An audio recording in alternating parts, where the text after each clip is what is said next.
The following program was provided by an independent producer solely responsible for its content.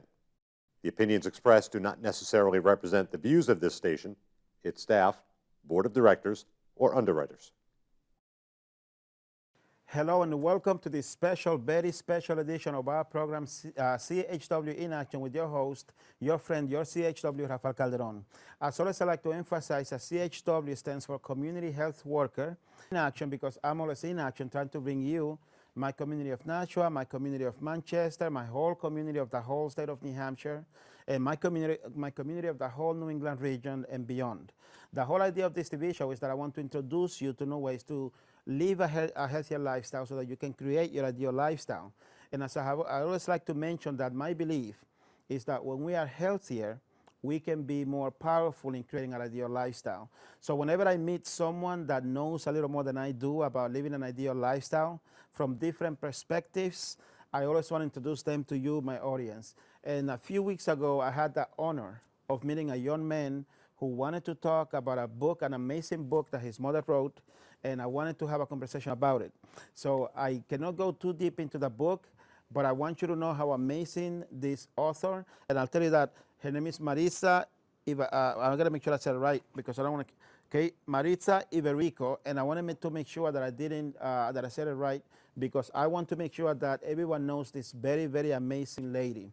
She did an amazing work to me. She's an inspiration to all women that want to do something powerful with their life. Hola a todos, aquí Maritza Iberico, reportando que ya terminé mi libro. Aquí tengo un ejemplo del libro que Rosita me lo ha compaginado y me lo ha impreso, gracias a ella y muchas otras razones por las que me ha ayudado incansablemente. No les voy a mostrar mucho el índice, pero bueno, aquí está. Y aquí está el trabajo de todos estos meses. Yo pienso que va a ser un golazo. Para todos los que saben que llevo trabajando todo este tiempo, pues ahí estamos. Bueno, gracias Rosita, gracias a todos y ya nos vemos en Nueva York. And with that, I want to introduce you to the reason why we are having this TV show. I met her son via Zoom, and now we're going to have a meeting via Skype. And I want him to tell us about her, and I want him to tell us about him, and I want us to find a way to get your attention to the great work that she did. So with that, let us introduce you to my new friend, Bennett. Bennett, how are you? Good afternoon, Rafael. I'm doing great today. Thank you for having me on your show. Thank you for being on the show. And from the get-go, I can tell you that I started reading the book.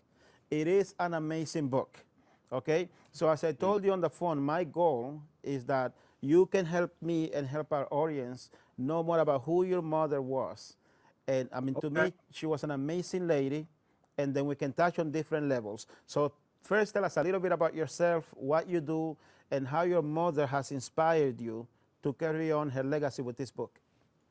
Definitely. That's a very loaded question and hard to answer in a very concise format. But long story short, I'm a 34-year-old guy living in the mid-Hudson Valley of New York right now, but I'm originally from Long Island, New York. And my mother is actually a Peruvian immigrant who moved here in 1984. She spent her life growing up in Peru during transitionary governments from dictatorship to democracy. Then she studied her master's degree in Spain during the dictatorship of Franco. And she came to New York City in the early 80s or mid 80s, looking for a life that symbolized freedom and the ability to express herself and pursue her passions in language, literature, film, and other endeavors. And your show is about health, so I want to just preface everything by saying she raised me in a very holistic way to be a healthy, authentic, honest human being. And it's very unfortunate because she was the one who was always very passionate about being careful and healthy. And sadly, she caught COVID-19 in late March, and she lost her battle to it at the end of April, on April 20th. I'm sorry for your loss. Thank you. It's still surreal, but let's talk about health and wellness and just her mantra, which was look for solutions and try to aspire to be the best person you can be. And I don't even know where to begin in that field. I mean, She was always someone who promoted holistic ways of living authentically. She did the Camino de Santiago in Spain, which is where in her late 50s, she walked the entire country of Spain over the course of an entire summer. Nice. And it's a spiritual journey where you try to connect with yourself. Mhm. She nursed me back to health. I'm actually, in December, I'll be graduating with my master's degree in social work. And Congratulations. thank you. Like, it's also a surreal to think of myself as I'm going to have a master's degree and be a clinician who will be licensed to help people learn how to help themselves. And that's where I'm at. I myself had an existential life crisis, you could say, circa 2013, 14. I had been living a very chaotic life doing international business between China and Latin America, the United States. And I'd been moving back and forth between China, Peru, and the US for a number of years doing business. I was not living a very healthy life. And long story short, I had to come face to face with some demons, be it through addiction and alcoholism. And my mom was there to welcome me back into regular life and help me regain my footing and learn how to live a healthy, holistic life. And that's really where my new connection with her began in 2014, when I found myself as a young adult living back at home and having gained 100 pounds. I had a mild brain injury. I needed hip replacements. I was fighting with my problems with substance use disorder. And she was there for me. And she embraced me with arms wide open, like a good Latina mom, we like to say. Yes. And little by little, I was able to regain my footing and become a self-sufficient, independent person again. That is awesome. You see, and that's the one of the main topics that I want us to talk about is how she nursed you back to life, right? I am now working with a project. It's an SUD project, and my job is to bring awareness on how SUD issues can affect a whole family.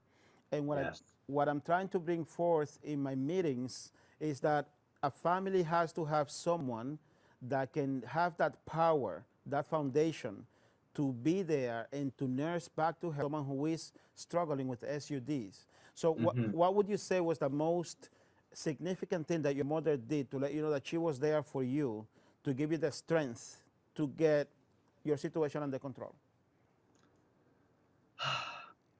That's a difficult question. I want to first give credit. She was definitely the cornerstone in everything, for me at least. But it wasn't just her. My father was heavily involved, my stepmom, friends, family from across the board. But she's the one who I think always knew deep down I had an issue. I was able to put on a good facade to the rest of the world. I got my bachelor's degree in economics. I got into international business, and I had an apartment in Shanghai, China that had a balcony with a view of the skyline of Shanghai. And I was giving the world this impression that I was a successful, productive, healthy, happy member of society. But deep down, I was fighting demons with alcoholism, drug abuse, and some other things too. Like, she deep down knew there was something. And I remember the day I was in the hospital, I had a seizure that lasted 15 minutes, and I ended up in the hospital. Wow. And she came into the hospital, and she goes, I always knew there was something. Is that the picture that you sent me, that you're on a bed and she's laying next to you? Yes. Or she's sitting next to you? Yes. Okay. See, that's why I wanted to touch on that, because you got some strength within you that everybody in your family gave you, but I saw that picture and I thought she gave him something. And I think that something is what most families need when they're struggling, when a member of the family is struggling with SUD, because as you know, and as I have seen, when one member of a family struggles, the whole family struggles, right? So I look at that, I saw that picture, and I was reading that book, and I could see that sense of strength in her. So I'm thinking that she transferred that to you. Am I correct? Yes, there's a saying, I'm not even sure where it's from, but we're going to love you until you can learn how to love yourself. And when I was at that rock bottom and I was losing faith in myself, she was able to give me that unconditional love that allowed me to learn how to love myself. And I will forever be grateful for that. I mean, it was like being taken back and cradled back to life and nursed back to life. And I'm not going to detract from the fact I had to do the hard work myself, but it was that unconditional love that I feel like only a mother can really give, that showed me I have the strength to do this. Awesome. See, and it is that love that I want to segue into, because she put that love into doing this personal statement, which is what that book is, and you want to carry on that love of hers. So Yes. tell me what that book meant to her, because I mean, when I do my post-production, I'm going to share that video that you sent me when she was so proud, saying how she finished her book and how it was going to be a success and all that stuff. I mean, that was a really touchy video for me to watch, right? So it's that love that she transferred into that book to make a statement that you are now trying to carry on her legacy. So I see it coming from love. So tell us a little bit about that. Well, the book really stems from her passion. She never felt that she should be inhibited.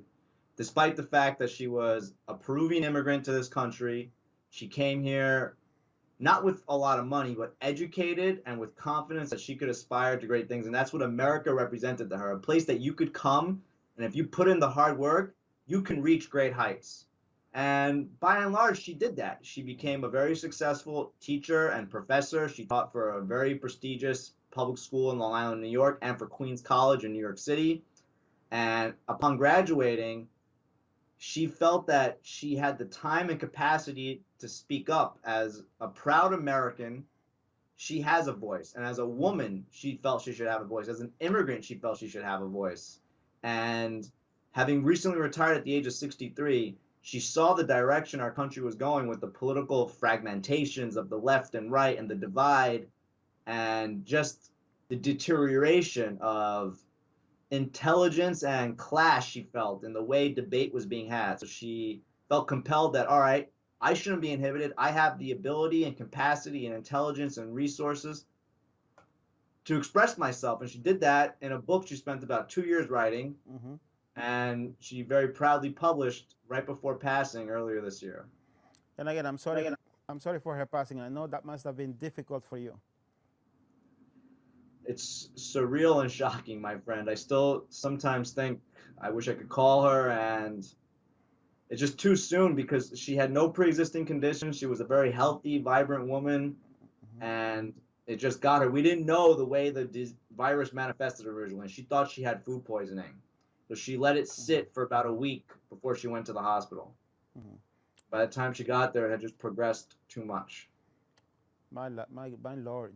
So then am I correct in assuming that you want to carry on her legacy because you want to make sure that people know who she is and who she was and what she was about?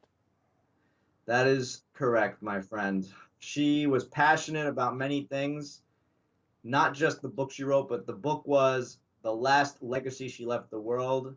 And if I can do any honor or justice to all the effort and soul and energy she put into this, my hope is that her message can get out there. And that's why she wrote this book in her second language. She was perfectly fluent in English, but it was technically her second language. So in her honor, I had the book professionally translated into Spanish after her passing. So the book is now available in both English and Spanish. That is awesome. And like I told you earlier in our conversations, next week I'm going to do a show in Spanish. I mean, you're welcome to join me if you like, but I was planning to do, I know you're a busy guy, so I was planning to come in and do a solo TV show and then use the pictures that you sent me and the video that you sent me and put something together to show the Latin community the power that a woman has, that a mother has, when she wants to leave a good message, when she wants to leave, I don't want to say a good legacy, she wants to send a positive message, and she wants to let it be known that she has a voice and that she's going to use that voice for what she feels is right. And sincerely, I believe that a lot of Latin young ladies need that, because I've worked with the youth, and a lot of times I see young ladies that do not have a vision of the future, and I'm concerned that it's because they don't have enough role models. So that's why I really see your mom as a role model for any young lady, mature lady, any lady in general, but specifically for young Latina women, because you would be amazed at the things that I see when I work with the youth. I think she would be honored and privileged to know that that's how she's being remembered. She was a trendsetter, you could say. When she was in high school in Peru, she made the decision she wanted to go to Spain to study, and it was unheard of in the developing world in Peru and Latin America for a woman to travel to another country for a degree. And she made it happen. In her 30s, I mean, in her late 20s, it was unheard of. Solo, she moved to New York City. She never let anything inhibit her from achieving her dreams. She started businesses importing, exporting quinoa to the United States. I worked with her in an import-export business with South American wines to China. She wrote this book. She, at one point, directed and wrote a film. She always aspired to new heights and never let anything stop her. And I've had other female Latinas especially come to me and say, your mom's an inspiration. So to hear you say that is just so humbling. Thank you, sir. No, you're welcome, and I mean it. I'm sincere. And you know what I think is one of her best legacy is to have a son that wants to show how amazing she was. Because you know, I know you have a lot of things going on in your life, but you made it a priority to carry on your mother's message. So let's tell the audience this amazing cool son that this amazing lady had. So you told me that you wear many hats. So tell Yes, us sir. all the hats that you wear, and how did you get inspired from your mom to do the best that you can in any one of those hats? All right. Well, first and foremost, I'll preface everything, but I'm a human being on this planet Earth, and I'm doing my best to live honestly, authentically, and just aspire to good things. I find it very frustrating where we like to define ourselves by, I'm a lawyer, I'm a doctor, I'm a teacher. I'm Bennett, and I'm trying to be a good person. In addition to that, I'm a person in long-term recovery. This past July, I celebrated 6 years clean and sober from drugs and alcohol. Congratulations. Thank you. On top of that, I mean, I'm a proud American. I'm a proud Peruvian. I'm a proud person who's about to become a social worker. In December, I'll have my master's degree, and I'm going to be dedicating my life towards helping others in this career, this field. Also, recently in 2017, I started a nonprofit organization called Kipu Life, where I organize trips for people in recovery from drugs and alcohol to go to exotic places like Peru. I take them to visit indigenous people in the Amazon and to the Andes Mountains to see ancient ruins, Oh, because it's very, I have a question. I have a question. yes. I want you to give me more information when you can about that, because like I told you, I'm working on this SUD project, and I think it would be very, very cool for people to know more about that. Definitely. I would be honored and would love to share that with you. Unfortunately, we're kind of in limbo right now because we can't travel due to the pandemic. But when things improve, I hope to organize a trip. I did take a group of people to the Amazon and the Andes in 2018. And it was a very successful, wonderful trip. Nice. Now, I cut you off. Continue talking about yourself. So then in addition to those professional hats I wear, as I said, I'm a person in long-term recovery. I also do my best to live authentically. In 2015 or 14, excuse me, I came out of the closet as a proud gay man. And that was a very big step for me because I struggled my whole life with coming to terms with who I really was. And I feel that sometimes I'm still shy about admitting that in a public light, but it's something I feel would inspire other people to be honest and authentic about that. I now own a house in upstate New York with my partner. We're very happy, and what can I say? Like, I am who I am, and I'm trying to do my best to live authentically and with integrity.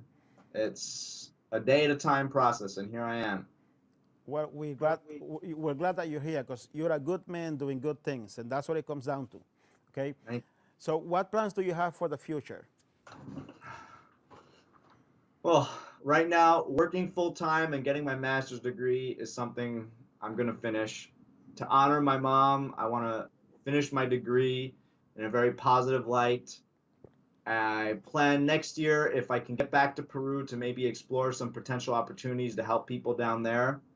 And long term, I'd like to just live a healthy, holistic life, helping people in my field of social work. And if the universe provides me the avenues and means, I'd love to maybe start some type of enterprise where I can give back and help people and really take charge. That's nice. Okay. Well, let me ask you this: if I walk up to someone who's struggling with SUD, what advice would you give them? What message could you give to them or send to them to give them motivation to get started on the path to recovery? I'd say first, there is no one universal or one path to recovery. There are many pathways to recovery. And the pathway that works for you is going to be unique to you. So let's start there that anything I tell you are suggestions. I think the first thing you tell anyone who's about to start recovery is I'm not telling you what to do. I'm giving you suggestions to try to give you the tools to learn how to help yourself. Thank you. That's crucial. Thank you. And how did having family support help you accomplish your success? There's something to be unsaid, something to be said about having love and compassion. And when my family, especially my mom, my father, my aunts, my uncles, my cousins, when they gave me that love and support when I was down and out, it gave me faith that I could keep going. And it gave me inspiration that I had to keep going or I should keep going because there are people out there who truly love me and they want me to stick around. And I want to stick around for myself and so I can give that love back. Sweet, sweet, sweet. So that's the message is you are not alone. You were not alone because you had your family there for you. Correct. All right. What words of advice did your mom give you to help you get on the path to recovery? She put her hand on my chest once and says, Hijito, son, look within. You have to find the strength here. I'll be here to support you, but you'll find the strength within. And if you reach to God, to the universe, whatever it may be, tap into that strength because you have it in you, were her words. That is awesome. That is awesome.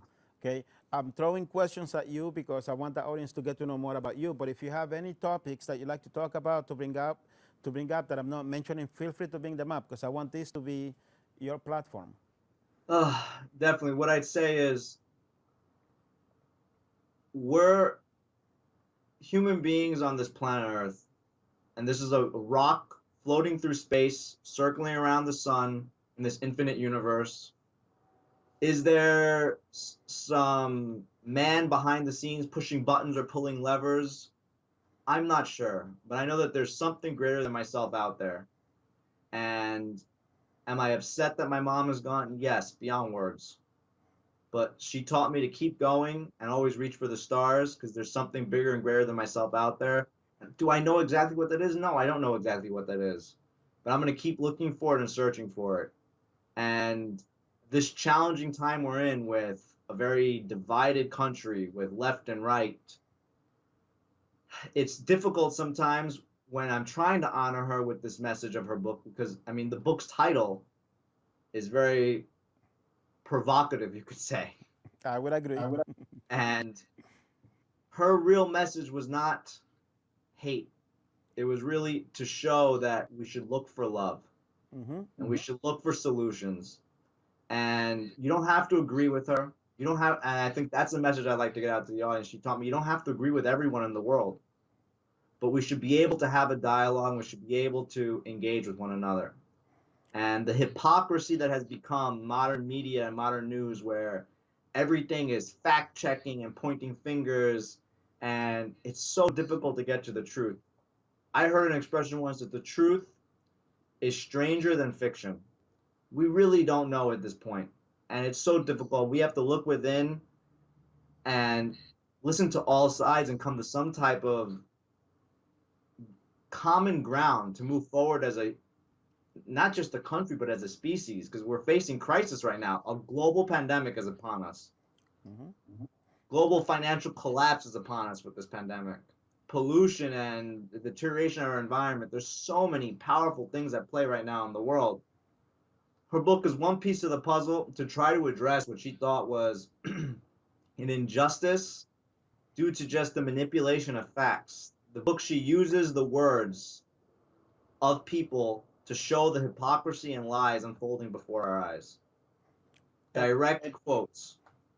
And thank you. I hope I didn't cut you off, but that's the whole thing I was telling you about when we were talking is that I wanted to look for the positive side of the book, of the message, because it really is about love. She talks about the love of the country. She loves the United States of America, and she's giving her opinion as to what that is. Yes. And that's why I think it's a very powerful book. And like you said, I mean, the title is interesting, But if people actually listen or read into the message that she's trying to send, I think that they will get what she's trying to do. And it's all about love. It's about solutions. It's about facing reality and finding the way, the best way to go about that. But if anyone had any questions about the book, about what you're trying to do, how can people reach you? So the best way to contact me would probably be my first name, Bennett, Bennett, dot my last name, Reiss, Bennett.Reiss at AOL.com. Thank you. And you know why? Mainly why I did that, Bennett, I want to get this video into families, into the homes of families of the whole New Hampshire and then the whole New England region. And I want people to just see something, a woman doing an amazing thing as opposed to thinking of one way or the other. And I know that you can explain that much better than me. So that's why I want to pass the torch to you so that when someone has a question, they can hear it directly from you, someone who is carrying on her legacy, pretty much. Okay? So now you work with people, you're a social worker, you're a human being, you're a humanitarian, I like to say. You've done all these cool things, you've traveled the world. What advice would you give me, a guy that just wants to help out, help his community? What do you think I should do to be more effective as a community health worker?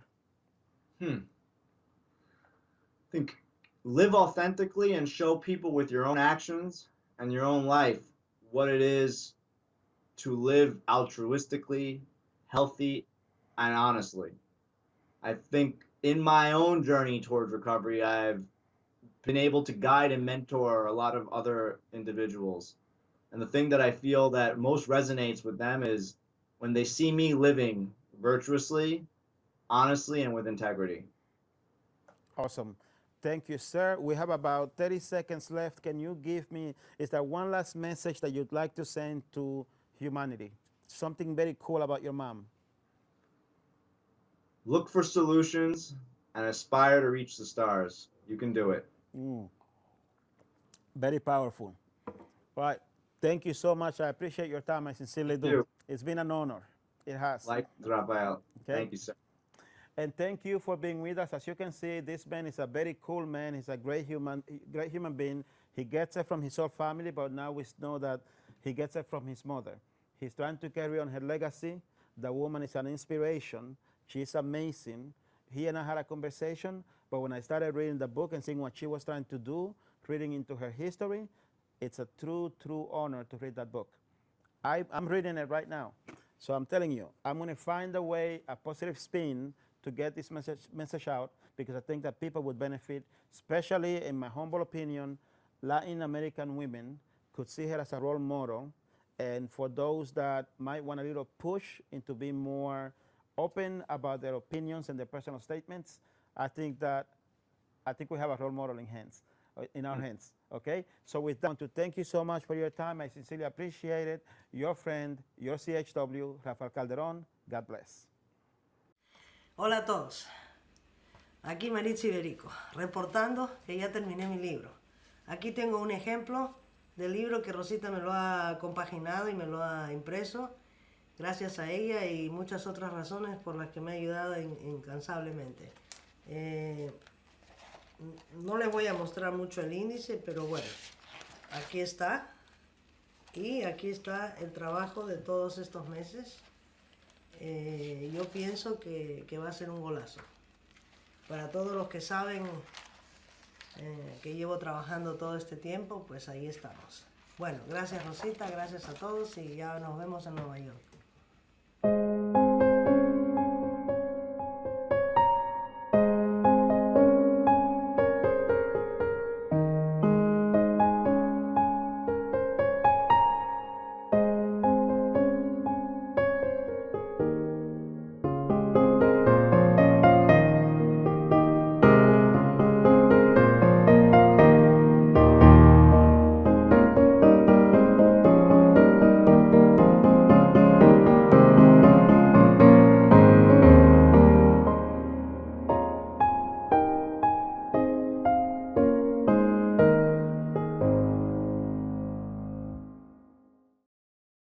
The preceding program was provided by an independent producer solely responsible for its content.